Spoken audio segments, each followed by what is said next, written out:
Hello and welcome to game changers. मेरा नाम है आकाश और बात करेंगे एक ऐसे कंट्रोवर्शियल गेम की जिसको लेकर अब दुनिया बात कर रही है। Australia versus West Indies first test Bridgetown में खेला गया, जहां पर ऑस्ट्रेलिया की एक बड़ी जीत हुई वहां पर और डब्ल्यूडीसी में पहले पॉइंट्स उनको मिल गए इस साइकिल में।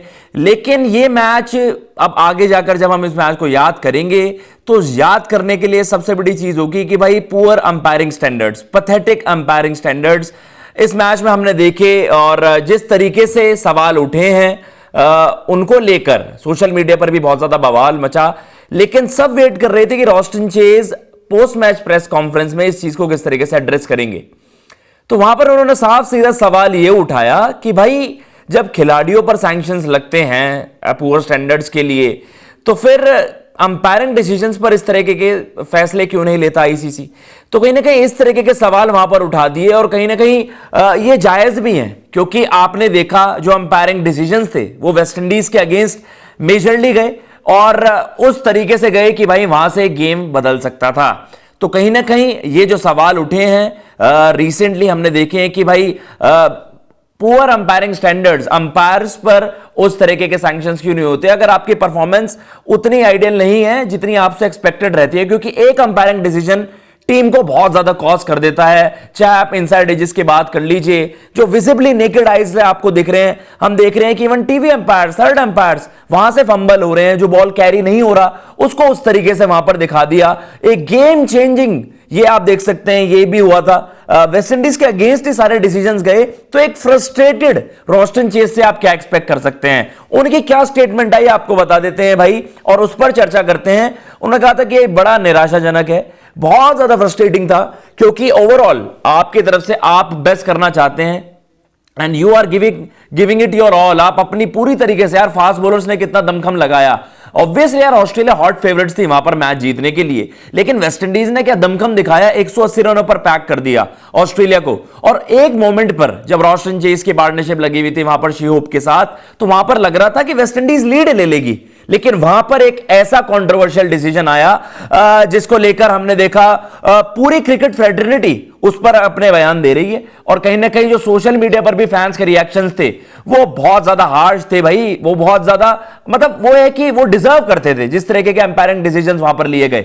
उन्होंने साफ सीधा वहां पर यही कह दिया कि भाई काफी फ्रस्ट्रेटिंग था ये गेम हमारे लिए, क्योंकि हमने जबरदस्त तरीके से हमारे जो फास्ट बॉलर्स हैं, जेडन सील्स की आप बात कर लीजिए, वहां पर शमार जोसेफ, धमाकेदार स्पेल्स उनकी तरफ से थे। वेस्ट इंडीज को हम कह रहे हैं कि चलिए शुरुआत उतनी अच्छी नहीं हुई पहली पारी में, लेकिन रॉस्टन चेज और शी-होप उनके दो ऐसे बल्लेबाज जो कि अच्छी तक बड़ी बैटिंग कर सकते थे, वहां पर उनकी पार्टनरशिप लगी हुई थी। देन बियो वेबस्टर का वो बॉल निक होता है बॉल, और एलेक्स कैरी के बॉल उस तरीके से कैरी नहीं करता, तो उसने उस फैसले ने, उस डिसीजन ने वहां पर बवाल क्रिएट कर दिया। आपके सामने जो स्टेटमेंट है उसको मैं एग्जैक्टली बता देता हूं आपको। उन्होंने कहा there were so many questionable calls, एक दो नहीं भाई, इतने सारे डिसीजंस थे जिन पर सवाल उठ सकते हैं। इस तरीके के अंपायरिंग डिसीजंस वहां पर थे।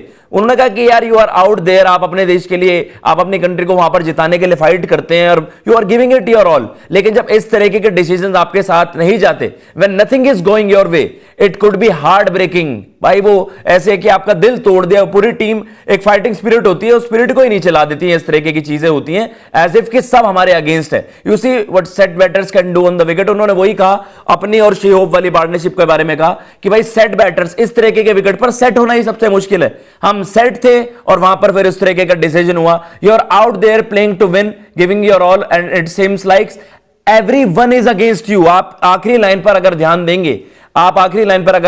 देंगे, तो उन्होंने कह दिया कि भाई ऐसा लग रहा था कि हर कोई आपके अगेंस्ट है। नॉट ओनली 11 प्लेयर्स जो ऑस्ट्रेलिया के हैं भाई, वो तो कंपीट करेंगे, लेकिन ऐसा लग रहा है कि भाई उनकी इस बात से तो साफ सीधा ये निर्देश है कि everyone is against you. Like उन्होंने थोड़ा सा आप कह सकते हैं कि वो टारगेट करा अंपायर्स को भी। ऐसा लग रहा है कि भाई आप भी हमारे अगेंस्ट ही वहां पर खेल रहे थे, तभी हमारे साथ ऐसा हुआ। अगली स्टेटमेंट पर चलें तो वहां पर उन्होंने बताया it's frustrating because as players when we mess up, when we get out of line we are penalized harshly। देखिए अब ये वाली बात है, उन्होंने साफ सीधा कहा है कि भाई ये काफी फ्रस्ट्रेटिंग है, काफी निराशाजनक है, क्योंकि जब खिलाड़ी से कुछ इस तरीके का मैसअप होता है and when we get out of line, कि भाई उनकी तरफ से हम देखते हैं कि भाई अंपायरिंग डिसीजंस पर डिसेंट दिखाना या आपका कुछ और रिएक्शन, उसको लेकर तो खिलाड़ियों पर पेनल्टी लगती है, जो हमने रिसेंटली अभी देखा था ऋषभ पंत के अगेंस्ट, वहां पर डिमेरिट पॉइंट वहां पर हुआ था क्योंकि उन्होंने अंपायरिंग फैसले पर अपने नाराजगी जताई, या जो भी वो बॉल चेंज करने को कह रहे थे उन्होंने बॉल झटक दिया। लेकिन आप कह सकते हैं कि भाई वो उन्होंने कहा है, but the officials nothing happens to them, कि भाई अंपायर्स पर सैंक्शंस क्यों नहीं, जब खिलाड़ियों पर लग सकते हैं तो अंपायर्स पर क्यों नहीं। They just have a wrong decision और questionable decision and life goes on. वो कह रहे हैं कि भाई अंपायर अगर गलत डिसीजन देता है तो इसका मतलब बस ये है कि बस it's just part of the game, ये बस गेम का पार्ट है और आपके अगेंस्ट और कुछ नहीं होगा। तो इससे फिर आपके अंपायरिंग डिसीजंस में फिर अब बेहतरी कैसे आएगी। उनका मानना यही है कि भाई क्वेश्चनेबल डिसीजन वहां पर है अंपायर का, लेकिन उसके बाद आप कह रहे हो कि yes just another day, move on. तो अंपायर पर इस तरीके के 5-5 फैसले हम बात कर रहे हैं, कभी निक लग रहा है, आपको नेकेड आइज से देख रहा है, वो नहीं पता चल पा रहा। तो कहीं ना कहीं रोशन चेज का फ्रस्ट्रेटिंग जो ये एक प्रेस कॉन्फ्रेंस में उनके बयान आए हैं, ये काफी जायज हैं। आप देख सकते हैं जो ट्वीट्स आए हैं, absolutely horrendous.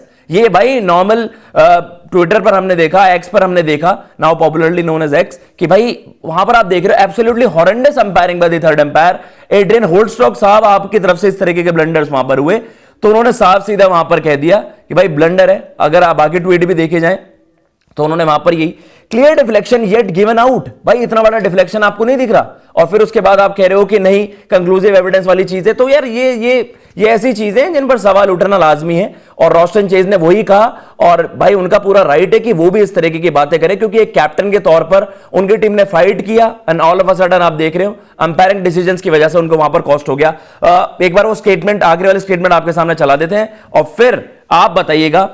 One bad decision could make or break a guy's career. I just think that it should be an even playground in terms of when players step out of the line, they are penalized. So वो कही कह रहे हैं कि खिलाड़ी और umpires को भाई सेम तरीके से देखा जाए कि भाई अगर खिलाड़ी गलती कर रहा है उनको पेनल्टी लगती है।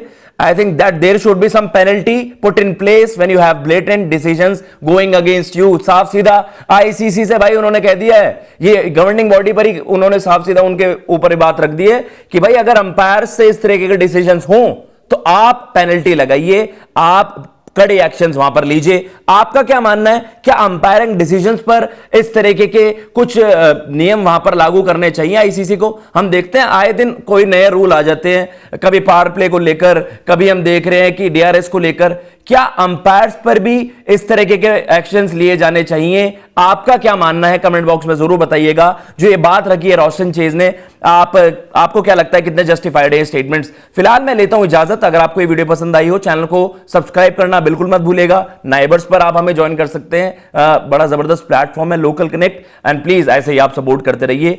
सब्सक्राइब टू जीसी टीवी और हमारा नया चैनल, आपको सारी खबरें वहां पर मिलती रहेंगी। मैं लेता हूं इजाजत। जय हिंद, जय भारत।